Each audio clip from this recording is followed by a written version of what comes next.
Hakuna mtu ambaye anaweza kulengwa, wala hakuna kusudio lolote linalokusudia kumlenga mtu au taasisi ama nini, kwa sababu kama ingekuwa hivyo basi kama wangelenga taasisi fulani wangekamata taasisi yote mpaka viongozi wa juu. Lakini pia kama walitaka kulenga labda wanataaluma wangeweza kukamata. Kuna wanataaluma ambao wako huru mpaka sasa. Kwa hiyo tusitetee vitu ambavyo hatuvijui, na hasa kwenye mashauri ambayo yako mahakamani kwa sasa hatuna audacity ya kuyahoji, kwa sababu nimesikia kuna mahali wanasema kuna Uganda Convention ambayo sio kinga ya jinai. Yani ninapokuwa mhadhiri, ninapokuwa mwanasheria, ninapokuwa waziri, ninapokuwa mbunge, unapokuwa mfanyabiashara au mwanasiasa, unapokuwa mkulima, mfugaji, mtu awaye yoyote, hakuna mtu aliye juu ya sheria. Kwa hiyo kinga hizi za kijinai hazipo. Mwenye kinga ya jinai peke yake ni yule ambaye ameelezwa kwa mujibu wa katiba na kwa mujibu wa utaratibu ambao upo. Kwa hiyo tusipotoshe umma na kutaka kuonyesha kwamba labda kuna kundi fulani linalengwa au mtu fulani. La hasha, hakuna kitu kama hicho, isipokuwa matishio tuliyaona ya uvunjifu wa amani tarehe 7 mwezi wa 7 yaliyopangwa, yaliyoratibiwa, wapo waliohusika, lakini jeshi la polisi lilitoka na kutoa tamko kupitia msemaji wa jeshi la polisi na kuitahadharisha na kuonya umma kwamba watu wasijihusishe na jinai.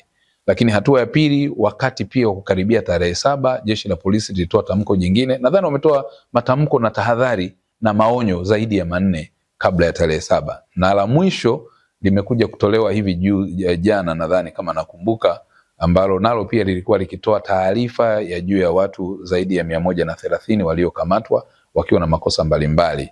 Wapo ambao walionyesha na viashiria vya charges ambazo zimetolewa za ugaidi, na wengine wengi si katika mlengo huo, labda pengine wamevunja sheria, kanuni za adhabu. Kwa hiyo kwa sababu ni jambo ambalo liko mahakamani, sina sababu ya kulizungumza kwa kina zaidi. Tuache haki itendeke. Ambaye atakuwa hana makosa kwa mujibu wa ushahidi, vielelezo na maelezo atakayoyatoa, basi atakuwa mtu huru. Kuna principle of presumption of innocence ambayo pia ipo kwenye ibara ya 13 ya Katiba ya Jamhuri ya Muungano wa Tanzania. Mtu hataonekana kuwa na hatia mpaka pale ambapo atatangazwa kuwa na hatia na mahakama. Kwa hiyo hili jambo nadhani si vema kuendelea kupotosha kwenye mitandao, tuiachie mahakama na wala hakuna lengo. Sasa kama ukikuta kwamba kuna taasisi fulani au watu wamejikuta kwamba wengi ndio wahalifu, sasa hilo litakuwa ni bahati mbaya sana, sio kazi yetu sisi.